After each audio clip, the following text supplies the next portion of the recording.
The next big mistake I see companies making all the time is just not getting enough creative production.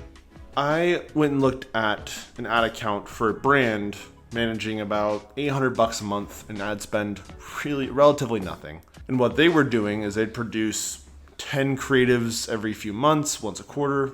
Might work if you want to stay small, but if you're trying to grow, that's never going to get you anywhere.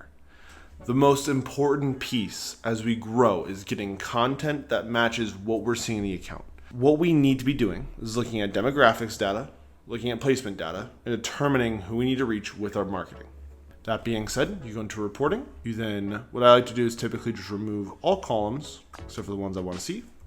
I say gender, age, and give me spend, give me ROAS, cost per purchase, AOV, CTR.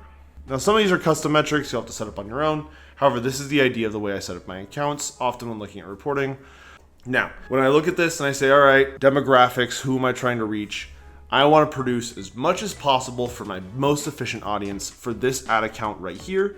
That most efficient audience is going to be women 35 to 44 at an 8.86 ROAS, an $18 CAC on $166 in average order value. What we're really looking to do is find who our most efficient audience is, produce content for that audience, and produce it in mass. That is our ultimate goal.